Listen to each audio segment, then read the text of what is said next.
안녕하세요. 3월 25일 월요일. 오늘 로마서 두 번째 시간을 같은 날 진행을 합니다. 오후에 일산에서 재판이 있어서요. 내일 광주 재판이 예정되어 있다가 취소가 됐습니다. 그래서 양평에 와 있고 지금 바깥에는 비가 오고 있습니다. 로마서 지난 시간에요. 2장 유대인과 율법의 전까지 했었나요? 그렇죠? 그랬던 것 같습니다. 잠깐 확인 좀 해볼게요. 많이 못했네요. 그러면 2장 17절부터 오늘 시작하겠습니다.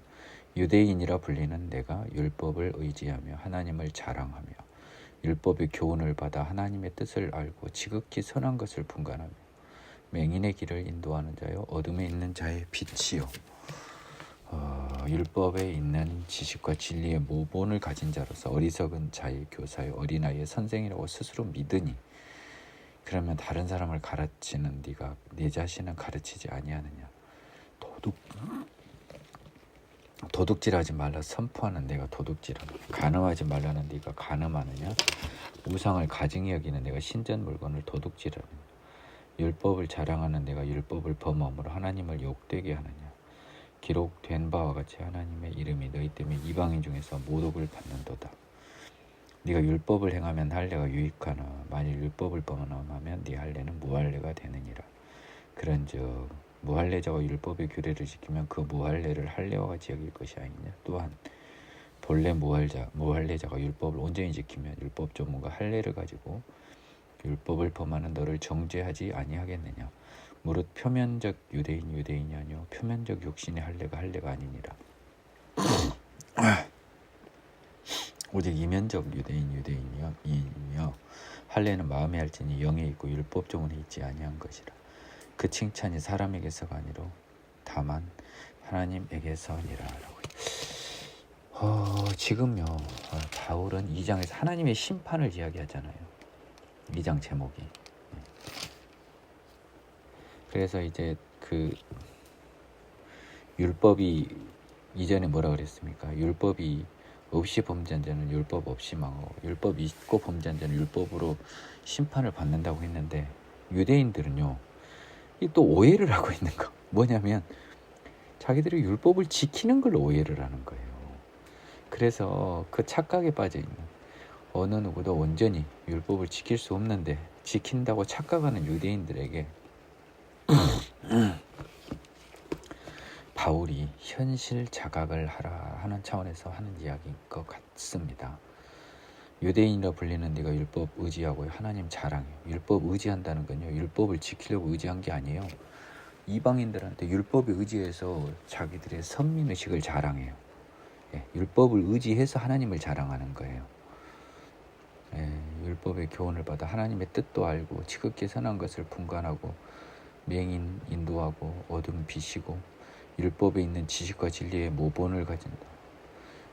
율법에 있는 지식과 진리의 모본은 영어로 form인데요. 약간 느낌에는 율법 책을 의미하는 느낌이 있습니다. 율법 책을 가지고 있거든요, 이 사람. 어리석은 자의 교사, 어린아이 선생이라고 스스로 믿은 거. 그러니까 이 어리석은 자의 교사, 어린아이의 스승은 이방인을 말해요. 이스라엘에서 어떤 어린아이가 아니고요.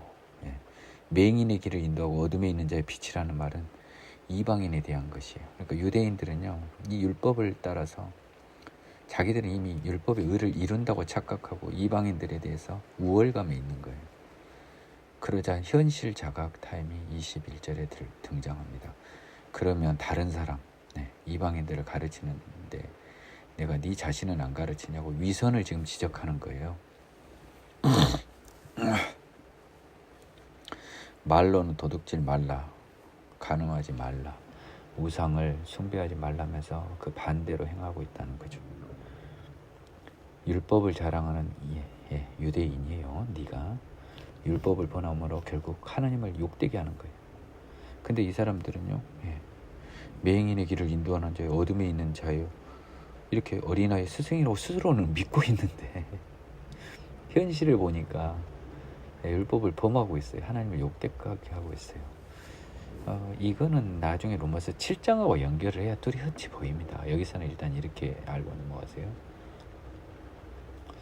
하나님의 이름이 너희 때문에 이방 중에서 모독을 받는다는 이사야 기제를 인용하고 있고요. 율법을 행하면 지키면이란 뜻이겠죠, 그렇죠? 율법을 지키면 할례가 유익인데 율법을 범하면 할례는 무할례가 되는 거예요. 왜냐하면요, 율법을 지켜야 하나님의 자녀가 되는데 하나님의 자녀로 되는 약속이 할례잖아요, 그렇죠? 할례는 했는데 율법을 안 지키면요, 할례도 의미가 없는 거예요.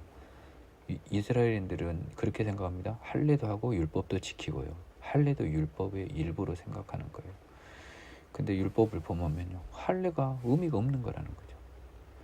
그러면 무할례자가 율법의 규례를 거꾸로 지키면 그 사람들은 원래 할례 받을 필요가 없는 사람이잖아요. 율법 규례를 지켰잖아요. 무할례를 할례와 같이 여길 것이 아니냐, 뭔 말이에요. 그 무할례한 것 자체를 가지고 율법적 흠을 찾을 수 없다는 거죠. 나머지 율법은 다 지켰고요, 유대인이 아니라서 할례 받을 필요까지 없어요. 그러면 그냥 할례하고 똑같이 여겨줘야 된다는 거죠. 왜? 유대인이 아닌 사람한테는 할례를 하나님이 요청하지 않았어요. 요구하지 않았다고요. 또한 본래 무할례자 이방인이죠. 율법을 온전히 지키면 율법 전문가 할례를 가지고, 여러분들이 그 유대인들이 자랑하는 율법 전문가 그 할례를 가지고요, 이 두 개를 엄청 자랑한 거예요, 유대인들이. 여러분들이 눈치를 채야 됩니다. 그걸 자랑하면서도, 가지고 있으면서도 정작 율법을 범해요. 너를 정죄하지 않겠느냐. 근데 지금 무할례자가 율법을 어떻게 온전히 지켜요? 걔들도 못 지키는데, 만일, if, 가정법이죠. 가정법은 현실에서 발생할 수 없는 일을 가지고 이야기하는 거잖아요. 그러니까 너희들이 율법을 안 지키면, 만에 하나 이방인 율법을 지키면 너희를 욕할 수 있다는 이야기를 지금 바울이 빙빙 돌려서 이야기하고 있어요. 그러면 뭐예요? 이스라엘인 그 자체로 율법을 받았고 할례를 하였다는 것만으로는 너희들이 자랑할 것이 없다는 소리를 빙빙빙빙 돌려서 이야기하고 있잖아요, 지금. 그렇죠? 그래서 결국 28절 이야기를 하는 거 아닙니까? 표면적인 유대인이 아니고 표면적 유대인이 뭐예요? 할례. 표면적 유대인 할례. 표면적 육신의 할례가 아니라 오직 이면적 유대인이면 할례는 마음에 하라는 거예요. 마음의 그 굳은 살을 잘라내야 되는 거죠. 이 사단에 딱 막아놓은 마음의 할례, 마음의 굳은 살을 자르고요.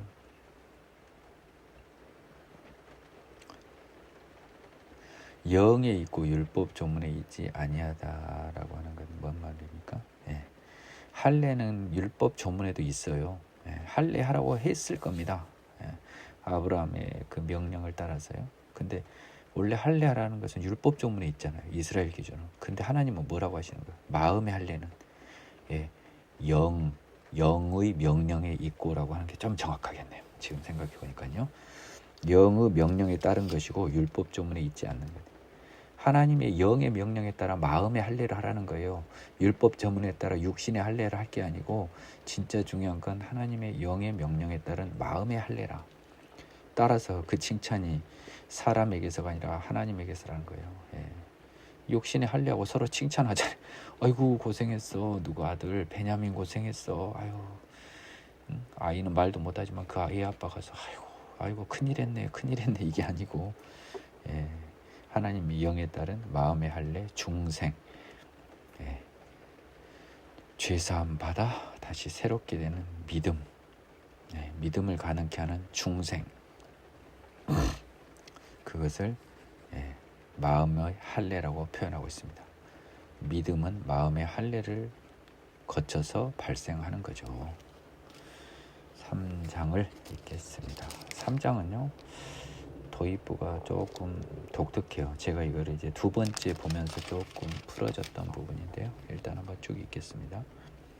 그런즉 유대인의 나음이 무엇이며 할례의 유익이 무엇이냐? 범사에 많으니 우선 그들이 하나님의 말씀을 맡았음이니라. 어떤 자들이 믿지 아니하였으면 어찌하리요? 그 믿지 아니함이 하나님의 믿부심을 패하겠느냐? 그럴 수 없느니라. 사람은 다 거짓되되 오직 하나님은 참되시다 할지어다. 기록된 바 주께서 주의 말씀에 의롭다함을 얻으시고 판단받으실 때 이기려 하심이람과 같으니라.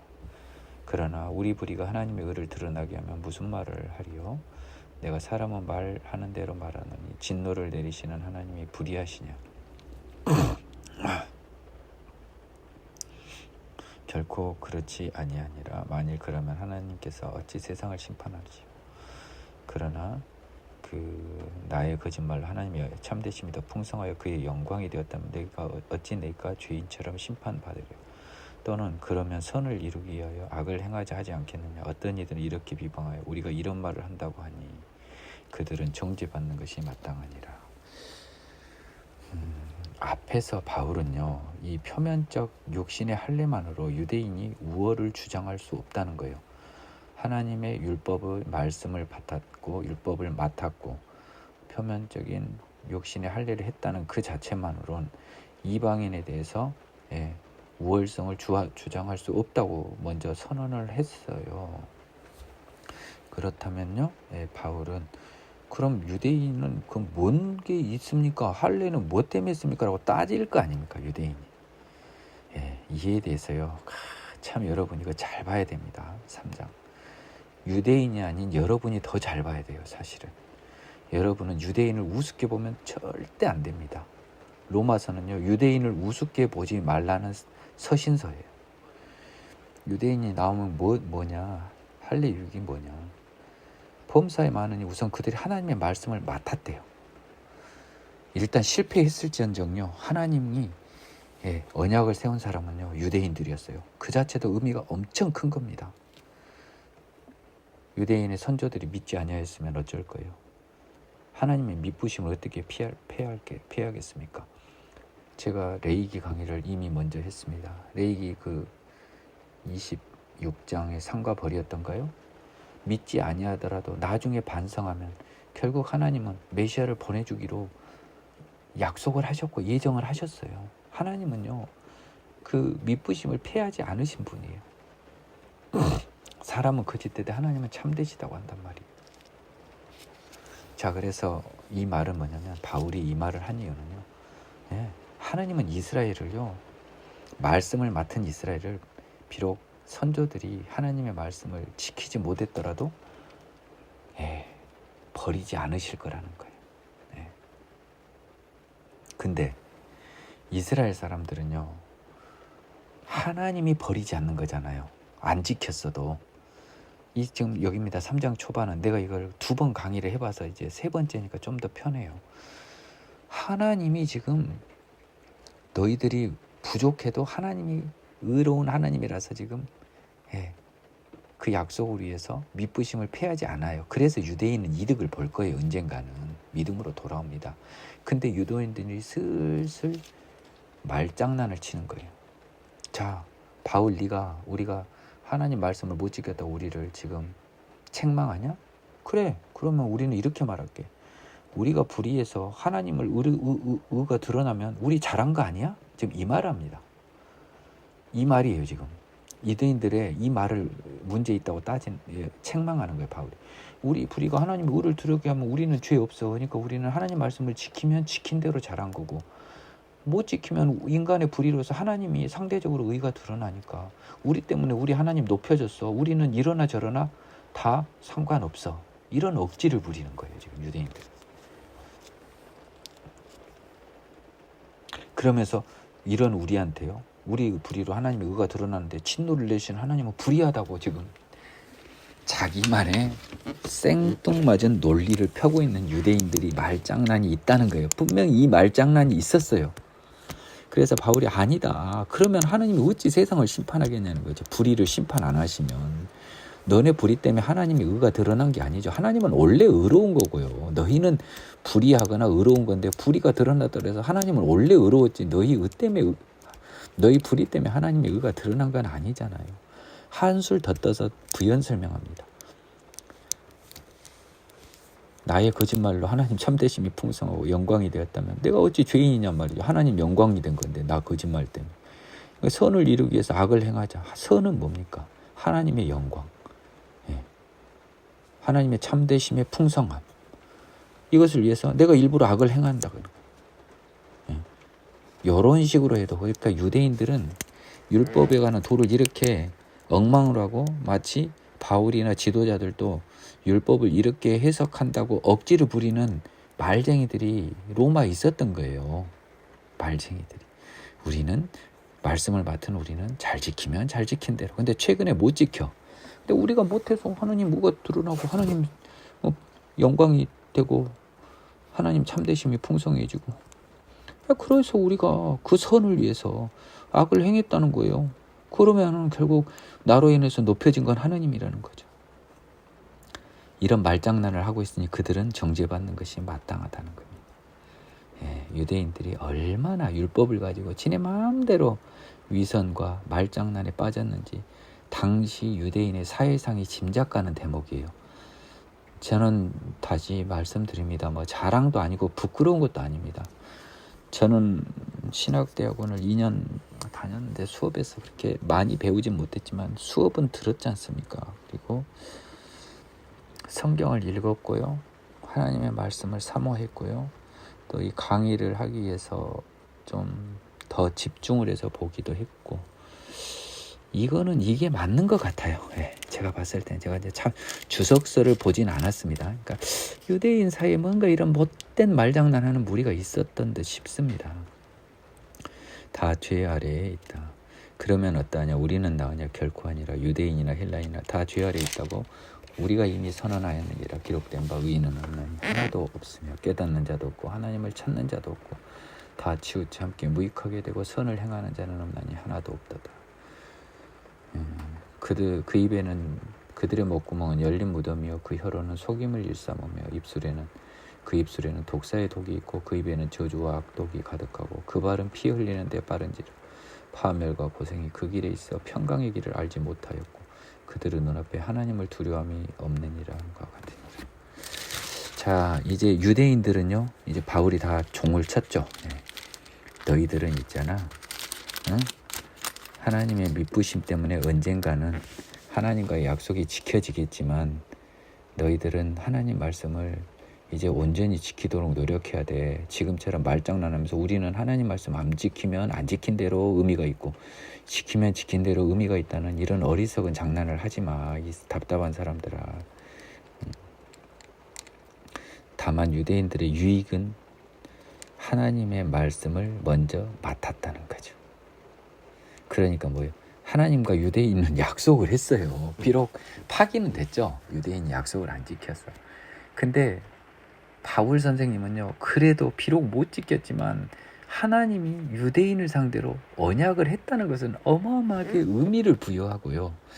하나님은 유대인 중에 몇몇 의인들이 있었잖아요. 아브라함, 이삭, 야곱이라든지 다윗이라든지 이런 사람들과의 이 어떤 그 약속 때문에 99.9%가 배반한 유대인들에게 대한 미쁘심을 버리지 못한 거예요. 예, 그들을 버리지 못하는 겁니다. 그런데도 유대인들이 이렇게 말장난이라 하고 있으니 얼마나 바울이 안타까웠겠어요. 그러면 헬라인들은 어떠냐 이거죠. 유대인들은 이렇게 하나님의 율법을 지키지도 않고 말장난이나 하고 말이지. 정말 정죄받는 게 마땅한 거든 지금. 결론이 이거예요. 유대인들은 정죄받는 것이 마땅하다라고 이렇게 선언을 해버렸잖아요. 그러면 이방인은 괜찮냐는 거죠 이제. 이방인들을 혼내고 있습니다. 다 죄하에 있는데 성경에서 봐라. 의인은 없고 하나님을 찾는 자도 없고 다 치우쳐 함께 무익하게 되고 선을 행하는 자 하나도 없고. 여러분 은혜의 복음을 받고 죄 사함 받아 새롭게 태어나기 전 여러분을 생각하면 딱 맞아요. 저도 저를 생각하면 딱 맞아요. 목구멍은 열린 무덤, 더럽다는 거죠. 시체 썩은 냄새 나는. 네. 혀로는 거짓, 속임, 입술에는 남 아주 표독스러운 말만 하잖아요. 저주, 악독이 가득하고. 말은 안 해도 마음속에 다 있죠. 피 흘리는데 빠른 건 뭐예요? 발은. 남을 끌어당겨 뒤로 당겨버리고 자기가 앞서 나가는데 빠르죠. 그렇게 살아간 사람들은요. 예. 그 길에는 파멸과 고생밖에 없어요. 끝은 파멸이고 그 과정은 고생이에요. 끝은 파멸이고 과정은 고생인데 그 옆에 평평하게 난 평강의 길을 눈이 멀어서 못 봐. 이수짐의 평평한 길 좋은데 그걸 마다하고 그 옆에 가시밭길, 오르막 내리막 계곡지나 산 넘고 물 건너 바다 건너서 길을 가요. 평강한 아스팔트가 그냥 가만히 앉아있으면 자전거 타고 있으면 페달 안 굴려도 살짝 내리막이 형성되어 저절로 굴러가는 평강의 길을 몰라요. 네. 그러다 보니까요. 네. 하나님을 두려움이 없어요. 하나님을 두려움이 없는 그들에게 이 세상에서 하나님이 내린 벌이 평강의 길을 알지 못하고 파멸과 고생의 그 힘든 길을 가게 되는 거예요. 죄인에게 닥친 이 세상의 운명이죠. 하나님의 자녀에게 닥친 길은 평강의 길, 진노의 자녀에게 닥친 길은 파멸과 고생의 길. 하나님의 의. 자, 이제 유대인과 이방인이 모두 죄 아래 딱 갇혔어요. 이건 우리는 알고 있잖아요. 근데 바울 선생님이 이미 이론상으로 정리를 해준 거예요. 둘 다 죄에 갇혔어요. 야, 이제 죄 해결이 이제 우리한테 필요하다라는 걸로 몰고 가시려고 유대인과 헬라인 이방인입니다. 모두 다 죄 아래 다 갇힌 안타까운 상태인 거예요. 파멸과 고생밖에 모르고 평강의 길을 알지 못하는 너무나 안타까운 상태죠. 하나님의 의. 우리가 알거니와 무릇 율법이 말하는 바는 율법 아래에 있는 자들에게 말하는 것이니 이는 모든 입을 막고 온 세상으로 하나님의 심판 아래 있게 하려 함이라. 그러므로 율법의 행위로 그 앞에 의롭다 하심을 얻을 육체가 없나니 율법으로는 죄를 깨달음이니라. 이제는 율법 외에 하나님의 한 의가 나타났으니 율법과 선지자들에게 증거를 받은 것이라. 곧 예수 그리스도를 믿음으로 말미암아 모든 믿는 자에게 미치는 하나님의 의니 차별이 없느니라. 모든 사람이 죄를 범하였음에 하나님의 영광에 이르지 못하더니 그리스도 예수 안에 있는 속량으로 말미암아 하나님의 은혜로 값없이 의롭다 하심을 얻은 자 되었느니라. 이 예수를 하나님이 그의 피로써 믿음으로 말미암는 화목제물로 세우셨으니 이는 하나님께서 길이 참으시는 중에 전에 지은 죄를 간과하심으로 자기의 의로우심을 나타내려 하심이니 곧 이때에 자기의 의로우심을 나타내사 자기도 의로우시며 또한 예수 믿는 자를 의롭다 하려 하심이라. 그런즉 자랑할 데가 어디냐? 있을 수가 없느니라. 무슨 법으로냐? 행위로냐? 아니라 오직 믿음의 법으로니라. 그러므로 사람이 의롭다 하심을 얻는 것은 율법의 행위에 있지 아니하고 믿음으로 되는 줄 우리가 인정하노라. 하나님은 다만 유대인의 하나님이시냐? 또한 이방인의 하나님은 아니시냐? 진실로 이방인의 하나님도 되시느니라. 할례자도 믿음으로 말미암아 또한 무할례자도 믿음으로 말미암아 의롭다 하실 하나님은 한 분이시니라. 그런즉 우리가 믿음으로 말미암아 율법을 파기하느냐? 그럴 수 없느니라. 도리어 율법을 굳게 세우느니라. 여러분들께서는요 지금부터는 이제 조금 집중을 하셔야 됩니다. 집중을 하시고요. 그 다음에 저의 레이기 강의를 듣지 않고 오신 분들은 좀 힘드실 거예요. 개인적으로는요. 레이기를 완전히 다 듣고 특히 적어도 레이기 16장 대속죄일까지의 강의는 듣고 로마서에 들어오는 게 무조건 맞아요. 그 길을 따라오시기 바랍니다. 율법은요. 율법 아래에 있는 자, 즉 유대인에게 말하는데요. 하나님이 이것에서 이제 제가 그 말을 했던 거죠. 이제 제가 레이기 때 퀴즈를 하나 냈습니다. 하나님이 율법을 이스라엘인이 지킬 수 있다, 온전히 지킬 수 있다고 주신 것일까요? 아닐까요? 저는 아닐 것 같습니다 라고 답은 로마서에서 우리가 확인하게 될 거라고 이야기를 했었죠. 자, 유대인들에게 율법을 주고 그걸 통해서 하나님이 말하는 것은 이것이 돼요. 뭐냐면요, 모든 유대인들의 입을 막고 온 세상으로 하나님의 심판 아래 있다. 그러면 뭐 죄인이라는 소리 아닙니까? 모든 입을 막고 함부로 하나님 앞에 고개를 쳐들지 못하고 온 세상 유대인들로 하여금요 죄인으로서 하나님의 심판 아래 있게 하려면, 자, 십계명의 10번째 탐심에 다 걸린다고요. 바울 선생님이 좀 이따 고백해요. 탐심에 다 걸려요. 탐심에 다 걸린다는 제 말에 동의하지 않는 분은요, 죄송한데 제 강의 들으지 마세요. 여러분은 그냥 다시 탐심이 죄라고 생각할 때 돌아오시면 맞을 것 같아요. 그러니까요, 율법에는 사람들 전부 죄인이 돼서 심판 아래 있게 하려고, 그래서 하나님은 제가 그랬잖아요. 못 지킬 거 알았으니까 죄송합니다, 저희 바꿔주세요, 우리는 못 지켜요 라고 하는 게 하나님이 진정으로는 율법의 순종이었다는 것을 제가 이야기하다가 입이 아파요 지금.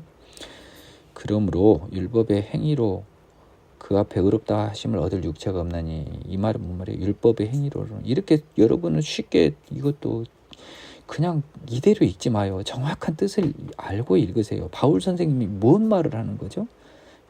율법의 완전한 준수로. 하나님은 율법을 완전히 지키면 의롭다 하실 거 아닙니까? 적어도 의롭다 함에 대해서 영원한 생명, 천국을 명시적으로 약속은 안 했어요. 근데 하나님이 의롭다 하시면 천국을, 영생이 허락될 걸로 이스라엘인들은 기대했던 게 보여요. 지금 성경을 보면 비록 약속은 안 됐지만 하나님의 원리상 의롭다 하면 영원한 생명이 약속됐을 거라고 착각을 했어요. 생각을 했다고요.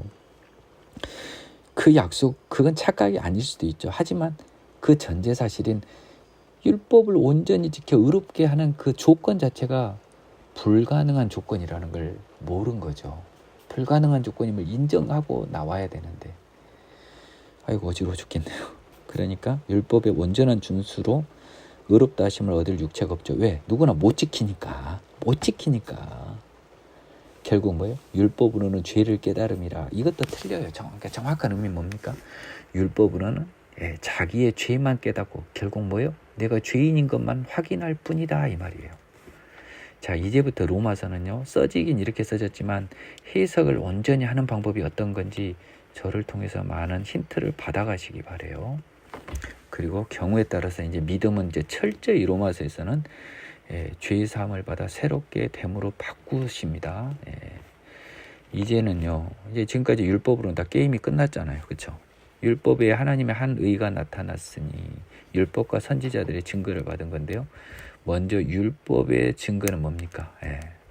레위기 26장 40 몇 절, 42절부터 45절인가요? 이거 뭐 하도 많이 강의를 했더니 거의 외워버렸어요. 본의 아니게. 맞네요. 42장에서부터 45절 외워버렸어요. 옛날에는 성경의 장과절을 이야기한 사람들이 되게 가짜나 보였어요. 내용을 알기 위해 장과절을. 근데 내가 가르치다가 보니까 안 외우고 싶어도 외워져 버리더라고요. 중요한 절은. 참 웃기죠. 결국은요, 이 하나님이 여기서 이미 메시아를 예정을 하고 있었어요. 레위기에서부터요. 하나님의 율법이 하나님의 하늘가 나타났는데 율법과 선지자들의 증거를 받는, 이 율법에도 증거가 있잖아요 지금.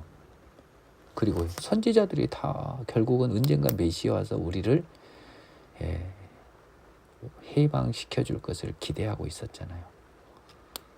근데 그것이 뭐였냐? 예수였다.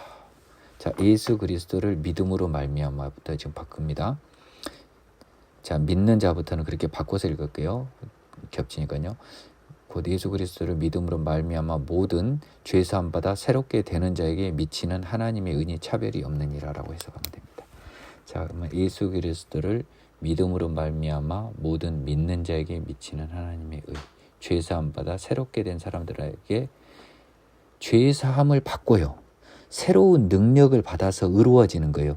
인간의 힘으로 율법을 지켜 의로운 게 아니고 인간의 본성을 거슬러 하나님의 영이 인간의 몸에 침투하셔 예수 그리스도의 생명의 영이, 생명의 성령의 영이 우리 몸에 침투하여 우리 몸을 변화시켜서요, 새롭게 된 우리 몸 때문에 우리는 하나님의 뜻을 실천할 수 있는 피조물로 바뀐 거예요. 그러니까 좀 어떻게 보면 이렇게 생각하면 되겠습니다. 불교 석가모니 가르침으로 탐심을 이루기 위해서 제가 최근에 금식을 했어요. 금식을 예로 들겠습니다. 의와 금식을 한번 해보자고요. 자, 금식을 의에 빗대서요. 율법의 의는 이거예요. 자, 금식을 하는데요. 내가 참아요. 예. 참자. 막 냄새 나도 코 막고 막 눈 감아버리고 막 참자. 요 의미다. 예. 또 다른 이제 그 하나님의 은은 뭐냐면요. 요거요. 하나님, 저 음식 먹고 싶은 마음이 안 생기게 해주세요. 눈으로 보든 냄새를 맡든 저건 나하고 상관은 없는 일이고 하나님과 약속한 기간 동안은 나는 음식 욕심은 1도 안 나게 해주세요. 배가 고프면 고픈 거지만 음식을 먹고 싶은 마음은 하나님 들지 않게 해주십시오라고 하면서 금식을 한다고 쳐봐요. 첫 번째 방법을 한 사람은요, 언젠가 실패해요. 실패할 확률이 거의 99%예요. 금식이니까 그나마 가끔 성공하지, 탐심으로 바꾸면요, 바늘 찔러서 탐심을 극복은 못해요. 금식은 해내도 탐심은 극복 못한다고. 하지만요, 하나님이 변화시켜서 새롭게 거룩하게 바꿔주면 가능해요. 우리는 이것을 믿는 사람입니다. 이러한 하나님의 힘에 기초한 의예요. 그러니까 사람의 힘에 기초한 의는 미션 임파서블이에요. 하나님의 힘, 성령의 힘에 의하여 새로운 피조물로 변화된 사람이 지키는 의예요. 그게 하나님의 의입니다. 차별이 없다는 건요, 유대인이나 이방인이나 똑같다는 거예요. 그런 의미에서 모든 사람이 죄를 범했으니까 하나님 영광에 못 갔잖아요. 하나님 근처에 못 가죠, 죄인들이. 이제부터는 이제 그리스도의 이제 그 십자가의 제물로서의 성격이 중요합니다. 하나님의 은혜로 값없이 의롭다 하심을 얻은 자 되었느니라. 요거 조심해야 돼요. 자요, 위로 보세요. 모든 믿는 자에게 미치는 하나님의 의잖아요. 그리스도 예수 안에 있는 속량으로, 속량은 죄사함이에요. 속량을 죄사함으로 바꾸세요. 정확히 맞습니다. 하나님의 은혜로 값없이 의롭다 하심을 얻은 자가 되었어요. 다시 말하면요, 그리스도 안에 있는 하나님의 은혜로 죄사함 받아 새롭게 되어 의롭다 하심을 얻은 자 되었다고요. 자, 이제 25절에서 예수님의 그 제물로서의 성격을요, 이 예수를요, 하나님이 그의 피로써 믿음으로 말미암는 화목제물로 세우셨으니 하나님이 전에 침은, 자, 요것들요, 세우셨으니 하고 여기서 딱 단락 표시라고요. 이는 하나님께서 길이 참으시는 중에 전에 지은 죄를 간과하심으로써 자기의 의로우심을 나타내려 하심이니, 또 자르고요, 자기의 의로우심을 나타내사 자기도 의로우시며 또한 예수 믿는 자를 의롭다 하려 하심이라. 이렇게 다 자르세요. 자, 그러면요, 요걸 정확히, 이 예수를 하나님이 그의 피로써 믿음으로 말미암는 화목제물로 세우셨으니, 이걸 동그라미 1번. 이는 하나님께서 길이 참으시는 중에 전에 지은 죄를 간과하심으로 자기의 의로우심을 나타내려 하심이라. 2번. 곧 이때 자기의 의로우심을 나타내사 자기도 의로우시며, 이게 3번. 또한 예수 믿는 자를 의롭다 하려 하심이라. 4번. 자, 그 다음에요, 1번이 그의 피로써 믿음으로 말미암는 화목제물에서요, 믿음으로 말미암는은요, 작은 기억으로 볼까요? 기억. 화목제물을 니은으로 이렇게 한번 나눠보고 생각해 봅시다. 굉장히 중요해요. 이기가 25장 26절이 25절 26절이 굉장히 중요해요. 자, 보면요, 이 중에서요, 자, 화목제물로 세우셨으니 1번은 생략하고 2번부터 봅시다. 하나님께서 길이 참으시는 중에 전에 지은 죄를 간과하심으로 자기의 의로우심을 나타내려 하심이다. 곧 이때 자기의 의로우심을 나타내사 자기도 의로우시며. 요것이 2번 3번이요, 소위 정결의 속죄제로서 화목제물과 유사한 예수의 십자가의 성격이에요. 하나님은 더러운 인간에게 길이 참으셨어요. 근데요, 하나님이 먼저 셀프 제사로 예수의 십자가의 대속죄의 제사를 함으로써 이제 인간의 죄를 속죄하는 제사를 치러줌으로써 하나님이 더러운 인간에게 나올 수 있게 된 거예요. 그것이 자기의 의로우심을 나타낸 거예요. 간과하고 이제 지은 죄를 안 보고 예수 피로 그 속죄, 정결의 속죄제로 자기의 의로우심을 나타내고, 또한 예수 믿는 자를 의롭다 하려 하심이다 라고 하는 것은 또 달라요. 예수 믿는 자는 아까 뭐였죠, 우리가? 예수 믿는 자는 죄사함 받아 새롭게 된 자예요. 요건 십자가의 능력입니다. 4번은. 하나님의 차원과 인간의 차원이 좀 달라요. 그 다음에요, 이 예수를 하나님이 그의 피로써 믿음으로 말미암는 화목제물로 세우셨으니 1번에는요 두 가지가 다 들어있어요. 예. 믿음으로 말미암아 속량을 할 수 있는, 그러니까 예수 믿는 자가 의롭다 하려 하심이라에 걸리는 이 믿음, 그 다음에 전에 지은 죄를 간과하심으로써 하나님의 의로우심을 나타내는 화목제물, 이 두 가지가 다 들어있어요. 그러니까 25장 25절과 26절에는요 이게 두 가지가 섞여 있는 것을 구분할 수 있어야 돼요. 여러분 차원에서는. 이러려면 레위기를 봐서 예수님의 십자가가 정결의 속죄제로서의 십자가와 또 예수를 이제 4장 24절과 결합돼서 믿어서 의롭게 되는 능력의 십자가가 결합된 걸 여러분이 이게 다 숨어 있는 것을 잘 봐야 돼요. 이 말을 정확히 이해하려면요 4장 24절까지 가야 됩니다. 거기서 말씀드릴게요. 그런즉 자랑할 때가 어디 있느냐는 거죠. 우리가 지금 어차피 의롭게 된 것, 믿음으로 의롭게 된 것은 하나님이 죄사함하여 새롭게 태어난 성령을 주셔서 가능한 거거든요. 그래서 우리는 자랑할 데가 없어요. 무슨 법으로냐 행위로냐, 율법이나 그걸 준수한 것이로가 아니라 오직 믿음의 법인데요. 믿음의 법이 죄사함 받아 새롭게 되는 법이에요. 그러니까 사람이 의롭다 하심을 얻는 것은 율법을 준수함에 있지 않고, 율법의 행위란 말은 율법을 준수함이죠. 믿음, 죄사함 받아 새롭게 됨으로 되는 줄 우리가 인정하노라, 이렇게 봤고요. 자, 이 죄사함 받아 새롭게 되는 것은요 제사의 효과가 아니에요. 모든 인간에 미치는 화목제물의 효과는만은 아니라고요. 그거는 능력의 십자가, 죄사함의 십자가, 중생의 십자가는 개별적으로 부르심을 입은 자들에게 전해지는 특별한 은혜예요. 만일에 구원파의 논리라면은 여러분들이 예수 믿어서 예수님이 내 죄를 모두 사했다는 고백만 하면 모든 죄가 사해진다고 관념적으로 생각하는 거라면요, 여러분은 하나님의 택하신 부르심을 부정하는 거예요. 구원에서 하나님 주권을 부정하는 거예요. 그렇지 않습니다. 절대 그렇지 않습니다. 이것을 여러분이 언젠가 구분하는 그날이 오기를 저는 기원합니다. 너무 어렵거든요. 일단 넘어갈게요. 그렇지만 굉장히 중요합니다. 하나님을 다시 한번 정리합니다. 하나님이 더러운 인간이 거룩한 하나님에게 나오려면은요, 구약 레위기의 16절의 대속제일의 제사가 필요해요. 그 제사는 예수님이 이미 한 번에 완전하게 끝마쳤다고요. 그래서 누구든지 언제나 하나님을 만날 수 있고 하나님이 그를 만나줄 수 있는 possibility, 가능성은 생긴 거예요. 근데 그러한 가능성에서 이제 죄의 사함을 받아 하나님의 자녀로 다시 태어나는 그 문제는 많은 인간 중에서 오직 부르심을 입은 자들에게만 허용이 되는 거고, 그 범위가 굉장히 좁다는 게 복음서에 기재가 되어 있습니다.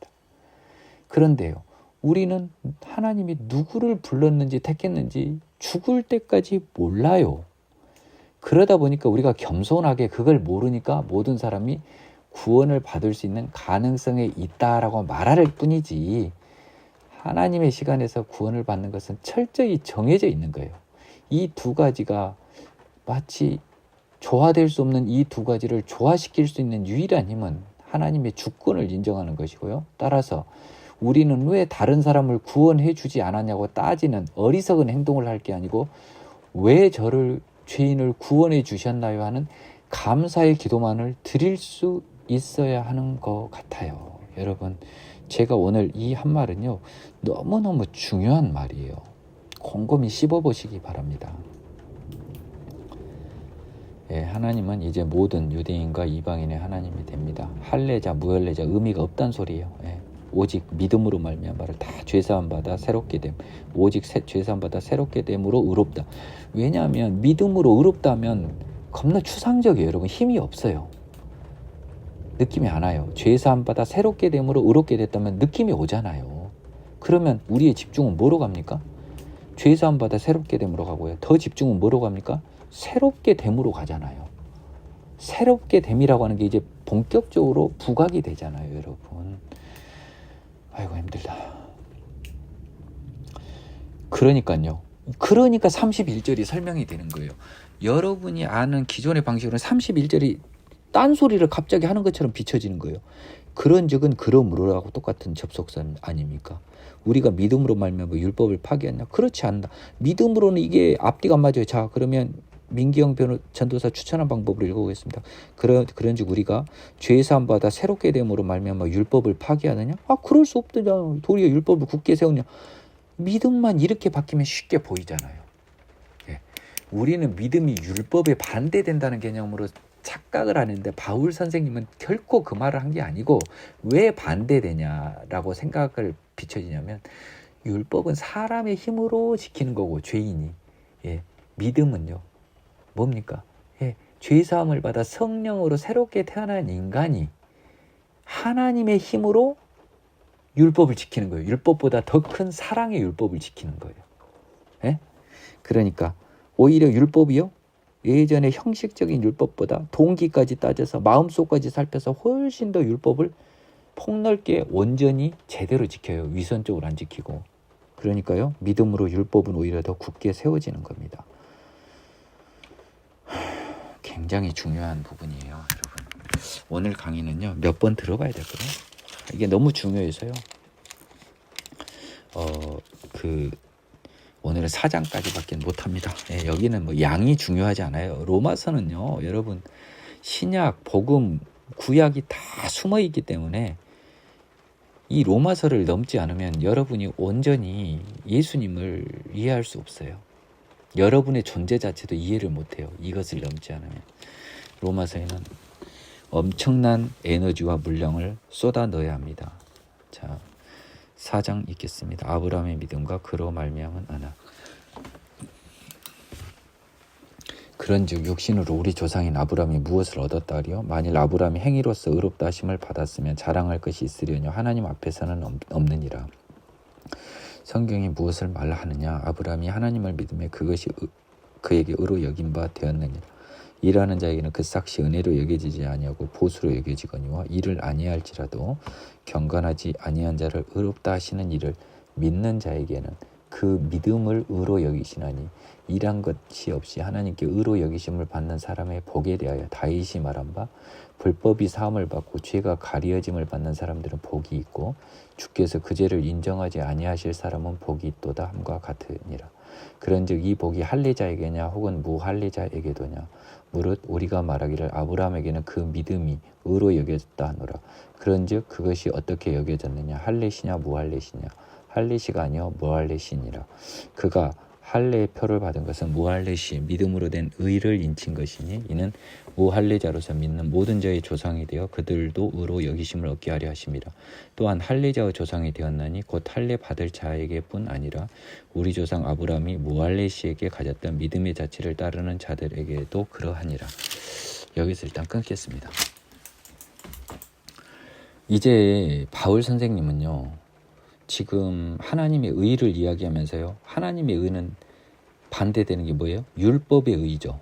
자, 이제 여러분이 이제 하나하나 정리를 해야 됩니다. 저는 로마서에서만큼은 여러분들에게 온전히 제 모든 지식을 이제 바울 선생님의 나머지 서신서도 제가 나중에 하겠지만 일단 로마서에서만큼은요 저의 모든 지식을 여러분들한테 전해드리고 싶어요.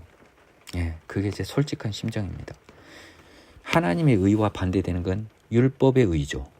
하나님의 의는 하나님이 주신 능력으로 변하여 새 사람 돼서요 온전한 율법, 예수 그리스도의 사랑의 율법을 실천하는 게 사실은 하나님의 의예요. 이게 복음서와 로마서의 결합입니다. 율법의 의는요 정해진 형식적 율법이 있어요. 십계명이 대표적이죠. 이것을요 누구의 힘으로 지킵니까? 나의 힘으로, by myself, 내 힘만으로, 인간의 힘만으로. 우리는 죄인인데 안 되는 거라는 거예요. 율법으로는 의가. 하나님의 힘으로 율법보다 더 큰 사랑의 율법을 예수님이 복음서에서 말한 율법을 지키는 이 하나님의 의만이 유일하게 가능한 거고 그것이 가능한 게 믿음이라는 거예요. 자, 이 믿음은 신비로운 것인데요. 4장 24절까지는 잠깐 스탠바이 해주시기 바랍니다. 육신으로는 우리 조상 아브라함이 무엇을 얻었냐? 육신으로는 그러면 이렇게 딱 해석을 할 줄 알아요. 자기 힘만으로는 이런 뜻이죠. 하나님의 의를 지금 받잖아요, 우리가. 그러니까 자기 힘만으로는 뭘 얻었냐? 많죠. 땅도 얻었고 명성도 얻었고 많이 얻었죠. 근데 지금 우리는요. 우리가 얻고자 하는 건 뭐예요? 의의 문제잖아요. 의. 죄 없음에 관한 의의 문제인데 의에 관해서 무엇을 얻었다 하리요 이 말입니다. 땅이 아니고. 지 힘으로는 아브라함 육신의 힘으로는 지 힘으로는 뭘 얻었어요? 없죠. 만일 아브라함이 자신의 행위로서 의롭다 하심을 받았다면 이제 나오잖아요. 이제. 무엇을 얻었냐가 돈의 문제가 아니고 의를 지금 의에 관한 무엇을 얻었냐는 거예요. 아브라함이 행위로서 의롭다함을 받았다면 자랑할 것이 있겠죠. 내가 열심히 해서 의의 율법을 온전히 준수했다는 건 아니면 율법은 당시 없었으니까 온전히 양심을 지키고 죄 없음의 행위를 해서 의롭다 하심을 받았다면 자랑할 것이 있어요. 근데 하나님 앞에서 없대요. 모든 인간은 없죠.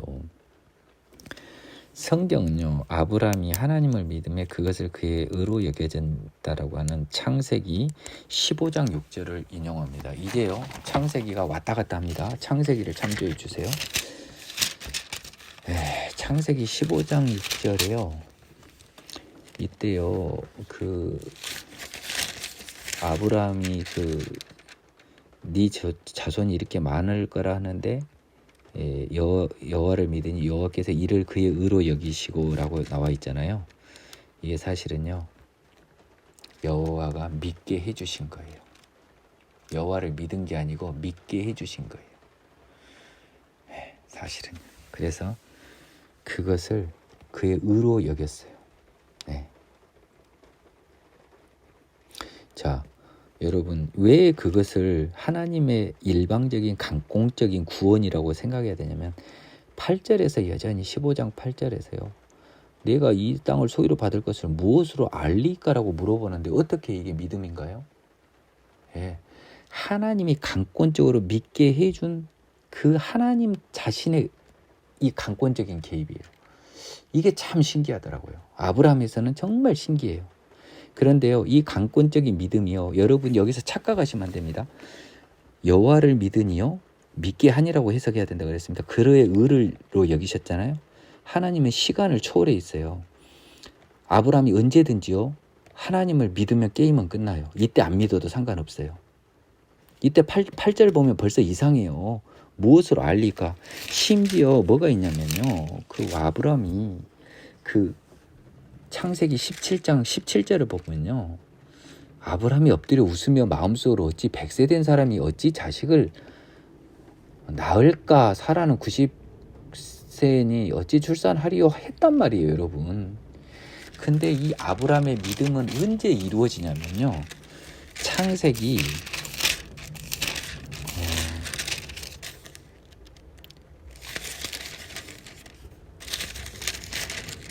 창세기요?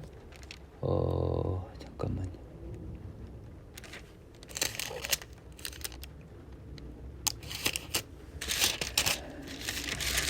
죄송합니다. 잠깐만 보겠습니다.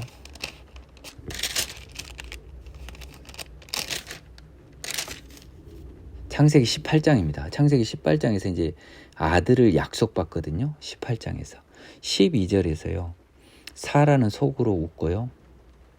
내가 노쇠하였고 주인도 늙었으니 불가능하다고 합니다. 근데 여기서부터는 봐보세요. 그러니까 10절부터요. 그가 이르시되 내년 이맘때 반드시 내게 돌아오리니 이렇게 하고 이르지만 여기서부터 아브라함은 어떤 태도가 있나 봐보세요. 사라만 안 믿지 아브라함은 믿어요. 이때 아브라함의 믿음이 아브라함의 시간에서 완성이 된 거고요. 아브라함이 믿으니 하나님이 이를 그의 의로 여기신 거는요. 아브라함이 안 믿을 때 이미 하나님은요. 시간을 초월해서 아브라함이 믿을 걸 알았어요. 왜냐하면 강권적으로 개입하셨다고요. 하나님이. 아브라함에게 강권적으로 개입을 하셨어요. 여러분 이거를 이해할 수 있어야 돼요. 그래서 아브라함은 성령의 능력으로 창세기 18장 10절 이후에 드디어 성령의 능력으로 하나님의 자녀가 됩니다. 근데 하나님은 이미 18절을 예정하신 거예요. 소름이 돋아요. 15절 이 말씀 하실 때 비록 아브라함이 현재 믿음은 없지만 이것을 의로 여기셨어요. 믿게 하실 거니까요. 강권적으로. 그래서 결국 아브라함은 그 15장 8절이라든지 17장 그 17절과 같은 어이없는 상황에도 불구하고 18장 10절 이후에 나왔던 아브라함의 온전한 성령에 다시 태어난 믿음으로 인하여 결국 전국적으로 하나님의 시간에서는 믿음의 의인이 된 거예요. 여러분 이것을 아셔야 돼요. 예, 최근에 수업 시간에 이제 그 교수님께서 이제 17장 17절을 이유로 아브라함한테 한 건 거짓말이기 때문에 로마서 그 뭡니까 4장 좀 이따 나올 그것을 바울의 억지라고 주장하시는 모 교수님이 계셨는데요. 그 교수님께서는 하나님의 시간과 우리 시간의 차이에 대해서 조금 주의를 기울이지 않으셨던 듯합니다. 제가 나중에 설명할게요. 예. 이제 저는 창세기를 필요한 부분을 다 풀어줬습니다. 시간이 지금 달라요. 하느님하고 우리 시간하고. 하나님은 18장 10절에서 사라와 대비해서 온전히 믿음을 가진 아브라함만 보고 있지 15장과 17장의 아브라함은 관심도 없으세요. 하나님은. 여러분이 죄인이었을 땐 하느님 관심도 없으세요. 그러니까 여러분을 자녀 삼아 주실 수 있으신 겁니다. 제가 더러웠던 저를 하나님은 기억도 안 하고 계세요. 다시 태어난 저만 기억하고 계신다는 거죠. 흥분하면 안 되겠습니다. 예. 성경이 무엇을 말하느냐. 이제 3절은 이렇게 해석을 해야 돼요. 창세기 하필요. 제가 지금 창세기를 백석에서 배우고 있어요. 그래서 여러분에게 좀 더 자신 있고 그리고 좀 더 자세히 알려드릴 수 있는 기회가 됐습니다. 더하여 교수님께 감사를 드릴게요. 일하는 자에게는 그 삭시 은혜로 안 여겨지죠. 보수죠. 일을 했으니까. 근데 일을 하냐 아니할대로 경건하지 아니한 자를 의롭다 하시는 이를 믿은 자에게는 그 믿음의 의로. 이제 아브라함을 했을 때 이게 진짜 느낌이 잘 와요. 지금요 아브라함은 15장 창세기 15장에서요 경건하지 아니하예요. 근데 의롭다 해버리잖아요. 그 믿음을 의로 여기시는데 이 믿음은요 제가 봤을 때는요 죄사함 받아 새롭게 되는 거예요. 여기서도 아브라함은 18장 10절 이후에 성령이 임했어요. 제가 봤을 때는. 그래서 사라의 의심에도 불구하고 아브라함은 믿었던 거예요. 일한 것이 없이 하나님께 의로 여기심을 받는 사람. 근데 아브라함이 일했습니까? 하나님이 강권적으로 개입했잖아요. 여기서 그 말입니다. 지금 이 말이. 아브라함이 의롭게 되면 하나님이 성령을 강권적으로 주셨지 아브라함이 뭘 어떤 끈덕지가 없어요. 우리 구원에서. 이게 구원의 신비고 그래서 진짜 우리 인간의 지혜로는 깨달을래야 깨달을 수가 없어서 하나님이 우리 인간에게 요구하시는 건 딱 하나만 있는 거예요. 구원에 대한 감사. 복에 대해서 다윗은 이걸 다 안 거예요. 다윗이 얼마나 지혜로운가 보세요. 불법 사함받고 죄가 가려짐 받은 사람은 복이 있다. 죄를 인정하지 아니할 사람은 복이 있다. 자 이거 뭐 강권적으로 하나님이 구원해 준 사람은 복이 있다 한마디로만 정의해버린 거예요. 제가 아까 감사죠. 우리는 이것만 하면 돼요. 왜 내 불법은 사함을 받는데 내 친구는 안 받아요? 왜 다른 사람은 안 구원해 주세요? 정신 나간 소리라는 거예요. 일단 내가 구원을 받은 걸로 복이 있다, 감사하다로 가야 되는 거죠. 다윗이 현명한 거예요. 다윗이 밧세바 남편 살인사건 이후로 하나님 앞에 회개로 나갔을 때 하나님이 이 은혜를 준 겁니다. 이 회개한 다윗에게 이 은혜를 줬어요. 근데 아브라함은요 사실 회개가 잘 안 나와요. 그러니까 정말 강권적인 개입이에요. 왜냐하면 하나님은 이제 아브라함을 택해서 믿음의 조상을 만들어 나가야 되는 하나님의 계획이 있잖아요.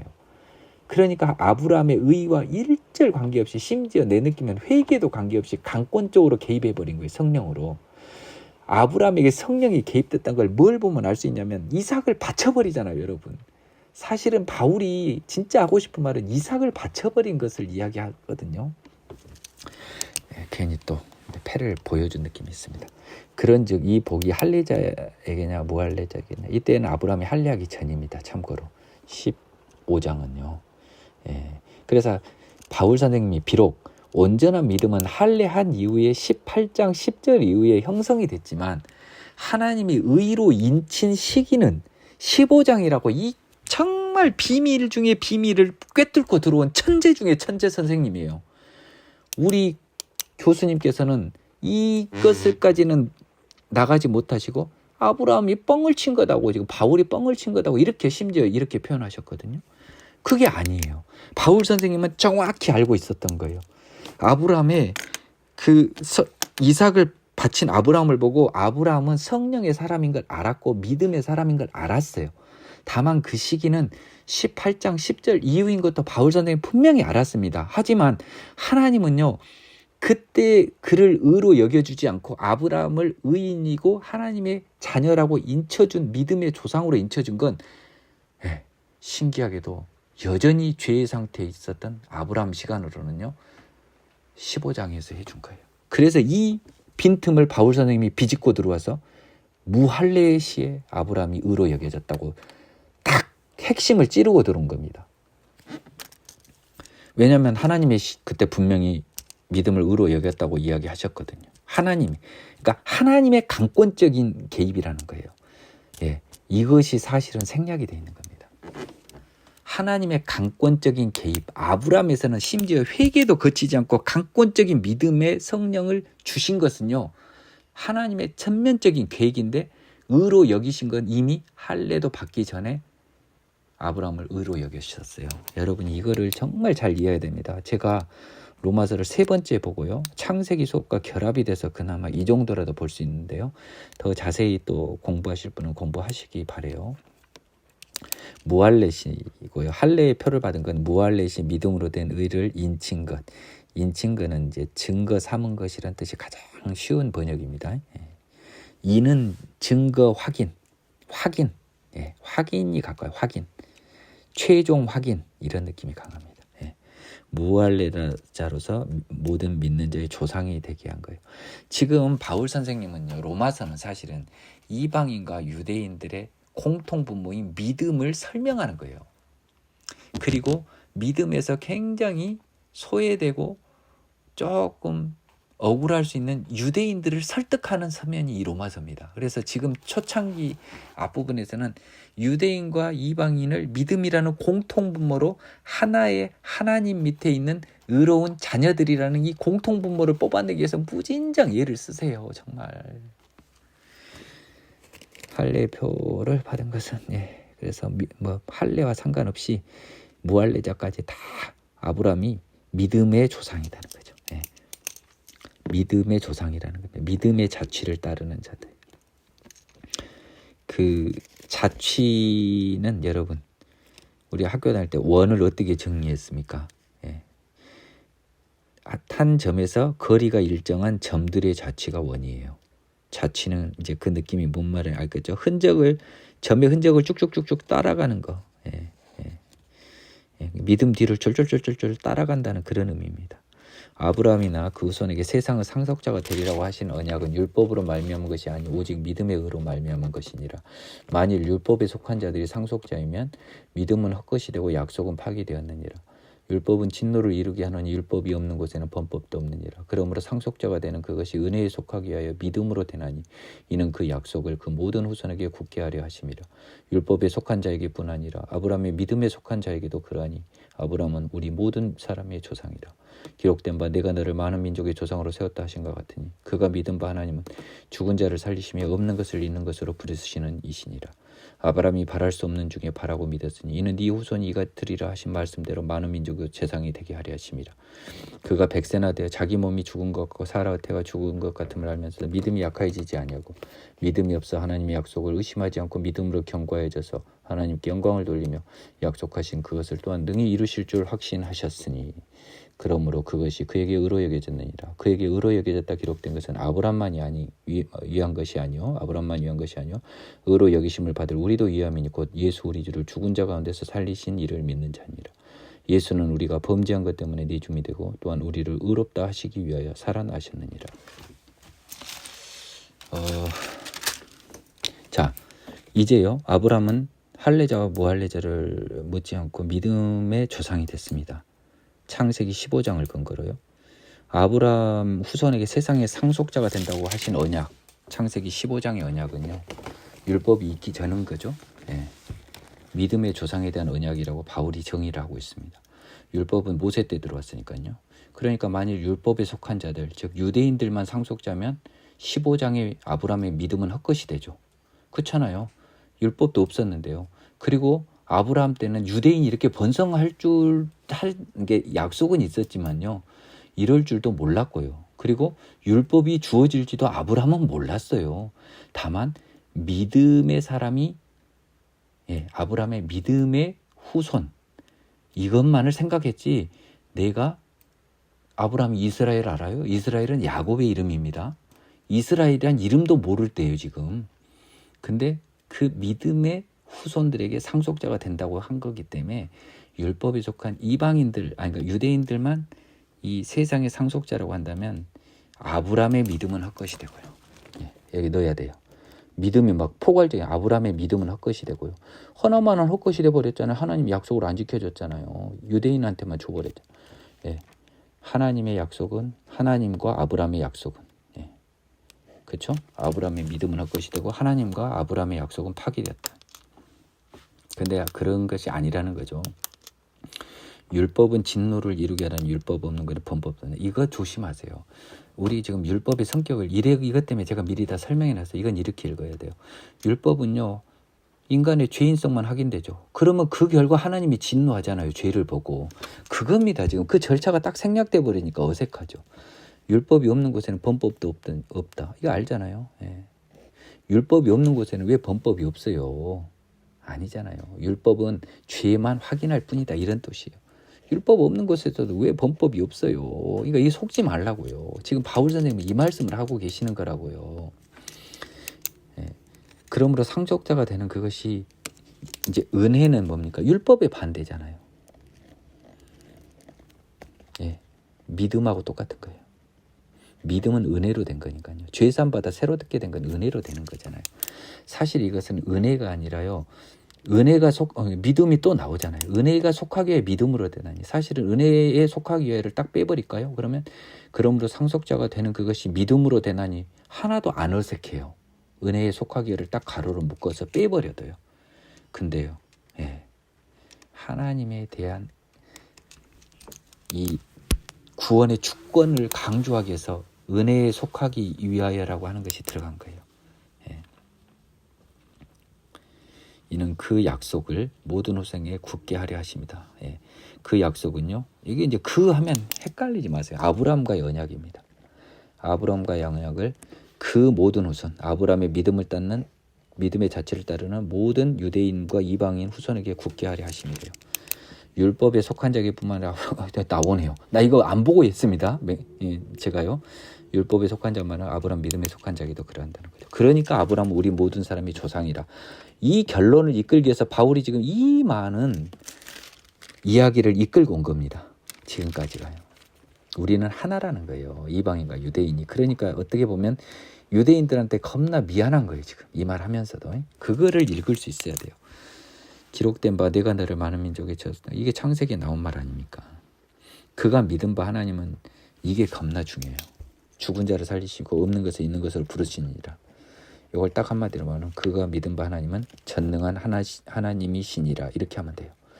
전능하심의 대표적인 케이스로 죽은 자를 살리시며 없는 것을 있는 것으로 부르시는 이에요. 그러니까요. 우리 믿음 속에는 하나님의 전능하심에 대한 고백이 반드시 필수적으로 들어가요. 이 하나님의 전능하심에 대한 고백이 없으면 우리 믿음은 헛것이 됩니다. 그래서 유대인들이 이방인보다 믿음에 있어서 우위에 있을 수 있는 조건이 되는 거예요. 아브라함은 바랄 수 없는 중에 바라고 믿었다고 했는데요. 18장 10절 이후에 아브라함을 말하는 겁니다. 근데 네 후손이 이 말하고 민족의 조상이 되게 하려 하십니다. 이 말씀을 바랄 수 없는 중에 바라고 믿은 건 18장 10절인데 하나님은 이미 15장에서 이미 인쳐줘 버렸다니까. 강권적으로 개입해서. 왜? 이상 나올 때쯤에 내가 성령 줘서 믿게 할 거니까.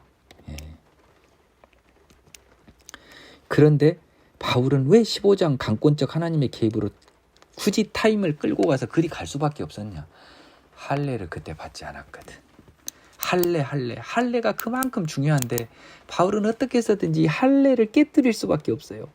그래서 아마 하나님이 창세기에서 아브라함의 15장에서 아브라함의 의로 여기신다는 말을 하나님이 굳이 창세기에서 한 것은 바울의 이 로마서를 지지해 주려고 하신 거예요. 지금 보니까.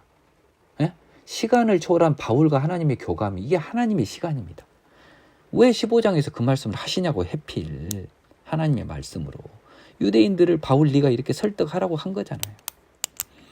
아브라함이 바랄 수 없는 중에 바라고 믿었어요. 전능하신 하나님 때문에요.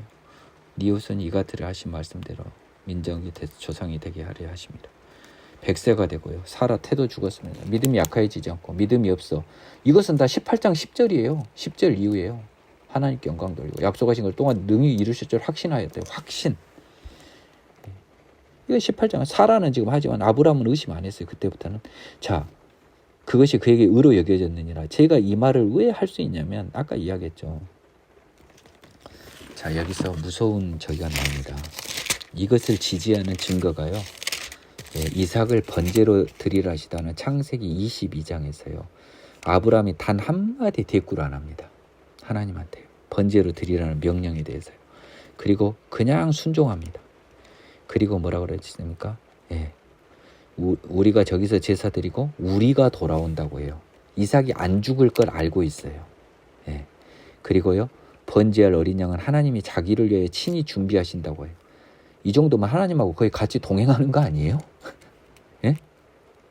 여러분, 이거 보니까 아브라함은 18장 10절 창세기 기준으로 이미 성령으로 새롭게 태어난 사람이 됐다니까요. 그 전에 아이고 나는 100세 다 되고 사라 태가 다쳤는데 되겠어요. 근데 하나님 뭔 증거로 내가 그 조상 증거가 돼요? 이런 아브라함이 아닌 거예요. 바울은 근데 그것을 하나님이 인친 시점은요 15장이었다는 그 틈을 삐집고 들어가서 할례를 깨버리는 천재성을 발휘한 거예요. 천재 중에 천재죠. 23절부터가 굉장히 중요합니다. 그에게 의로 여겨졌다 기록된 건 아브라함만 위한 게 아니고요. 자, 지금 아브라함에게 의로 여겨졌다고 한 것은요 바랄 수 없는 중에 바라고 믿은 거예요. 제일 큰 게.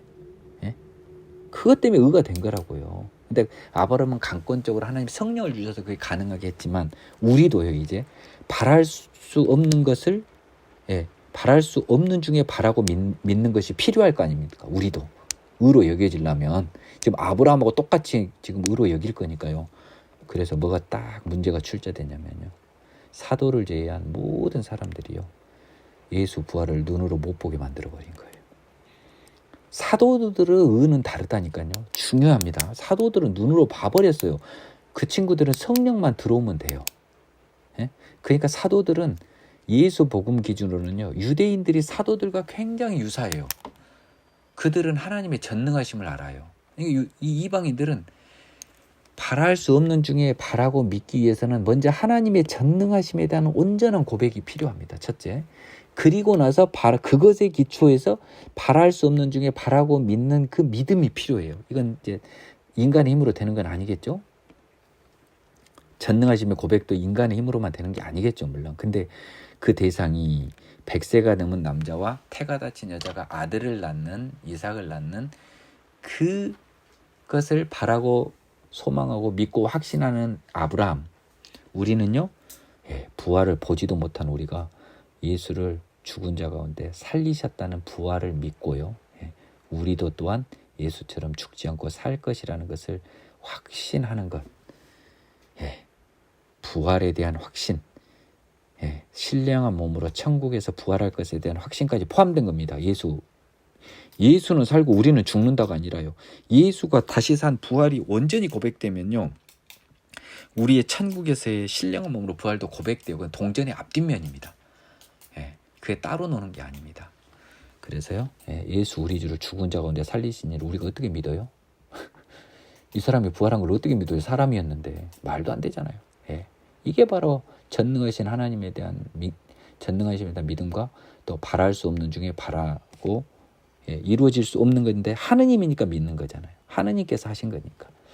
우리가 예수의 부활을 믿는 것이 우리에게 의로 여기심을 받은 거예요. 근거가 된 겁니다. 자, 그러면 너희의 믿음의 근거는 뭐냐라고 물어보면요. 여러분, 죄사함 받아 새롭게 됨이라고도 표현할 수 있어요. 믿음의 본질은. 근데 그러면 네가 그 믿음을 받은 뭐 때문에 하느님이 너한테 그렇게 믿음을 줬다냐? 죄사함 받아 새롭게 됨의 그 근거를. 내가요 하나님의 전능하심을 믿었고요. 하나님이 우리 주 예수를 죽은 자 가운데 살리신 것을 온전히 믿었기 때문입니다. 그 믿은 것도 결국 하나님이 주셨지만요.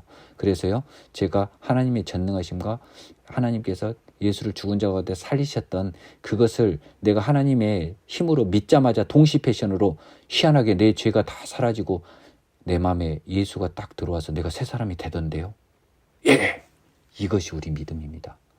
이게 소름 돋는 우리 믿음이라고요. 방금 제가 한 말을요, 진짜 많이 한번 새겨 들어보십시오. 25절.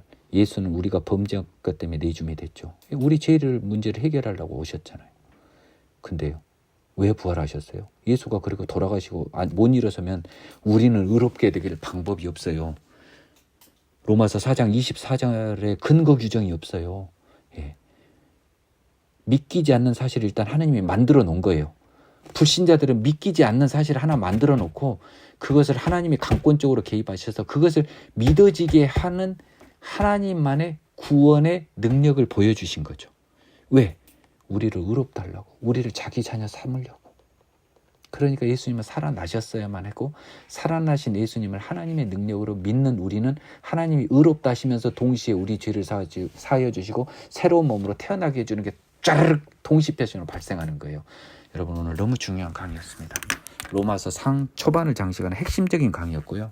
페이지 수비에서 시간도 몽땅 소요됐습니다. 하지만 여러분에게 큰 은혜가 임하기를 바라고요. 오늘 여기서 마칩니다.